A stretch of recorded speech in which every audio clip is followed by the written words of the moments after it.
1980ခုနှစ်တုန်းကဥရုဂွေးရပ်ပြီးအထင်ဟာချီလီနိုင်ငံကိုတွားဖို့လေရင်စီးလာတဲ့ပြီးအန်ဒီစတောင်နာရောက်တဲ့အခါလေရင်ကပြင်းပြင်းထန်ထန်တုန်ခါလာပြီးအခြေအနေတွေဆိုးရွားလာတာပါပဲ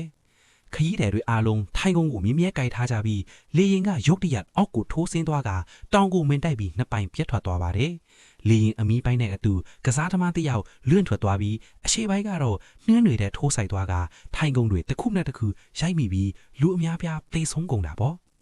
အသက်ရှင်ကြံသူတွေကတုံလုံးနေတဲ့ကြားကထိုင်ကုန်တွေကြားပိတ်မိနေသူတွေကိုကူညီဖို့ကြိုးစားကြပြီးဆေးချောင်းပါးနှစ်ယောက်ကလည်းဒဏ်ရာရသူတွေကိုဖြူစုပေးနေတာလေညရောက်တဲ့အခါအပူချိန်ကအရင်ကျဆင်းသွားလို့သူတို့တွေလေရင်ပြက်ထဲမှာတယောက်နဲ့တယောက်ပူးကပ်ပြီးအေးဒဏ်ကိုအလူးညက်ခံကြရပါတယ်မနေ့ရောက်တော့လူတချို့ထပ်မံတည်ဆုံနေတာကိုတွေ့လိုက်ရပြီးအသက်ရှင်သူတွေကရှင်းတန်ဖို့အတွက်လေရင်ထဲကအမိုက်တွေကိုရှင်းထုတ်ကနေရဖန်တီးကြပါတယ်စားစရာတွေကိုလည်းအကုန်ရှာဖွေပြီးအချိုးကျခွဲဝေစားတောက်ကြတာပေါ့နန်ဒိုတတိယလာတဲ့အထာသူ့အမေတေဆုံးသားပြီဖြစ်ကြောင်းသိလိုက်ရပြီးစိတ်မကောင်းဖြစ်နေပြီမဲ့ရေရဖို့အတွက်တတုပြားတွေနဲ့နှင်းတွေကိုအကြီးဖြောဖို့ကြိုးစားနေတာပါပဲ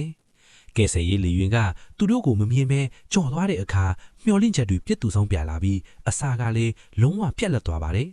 အဲ့ဒီမှာနန်ဒိုကရှင်တန်ဖို့အတွက်တေဆိုးသွားသူလေးရဲ့အသားကိုစားမထစ်မယ်လို့ပြောလာပြီးညီးခုံမှုတွေဖြစ်လာကြတာပါပဲ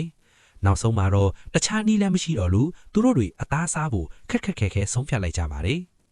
ရေဒီယိုကနေသူတို့ကိုရှာဖွေတဲ့လုပ်ငန်းရပ်ဆိုင်းလိုက်ပြီးဆိုတဲ့သတင်းကိုကြားလိုက်တဲ့အခါအားလုံးစိတ်ဓာတ်ကြပြီးငိုကြွေးကုန်ကြတာပေါ့အဲ့ဒီကြားထဲမှာပဲနှင်းပြိုကျလာပြီးလေရင်ထဲမှာမြုပ်သွားကလူတချို့ထပ်မံသေဆုံးသွားပြန်ပါတယ်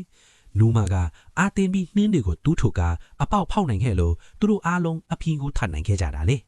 ရက်ပေါင်းများစွာကြာပြီးနောက်မှာတော့နန်ဒိုရိုဘတ်ဒိုနဲ့တင်တင်တို့ဟာတောင်ကိုဖြတ်ကျော်ပြီးအကူအညီရှာဖို့ထွက်လာခဲ့ကြပါတယ်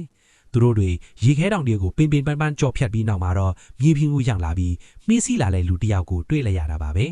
အဲ့ဒီလူကနေသစင်အကူအညီတောင်းနိုင်ခဲ့ပြီးနောက်ဆုံးရက်ပေါင်း81ရက်အကြာမှာတော့လူ16ယောက်ဟာအသက်ရှင်လျက်ဂဲကင်ချင်းခံရပါတယ်ဒီဖြစ်ရဟာလူသားတွေရဲ့ရှင်သန်လို့စိတ်ဘလောက်ပြင်းထန်လဲဆိုတာကိုပြသနေတာပဲဖြစ်ပါတယ်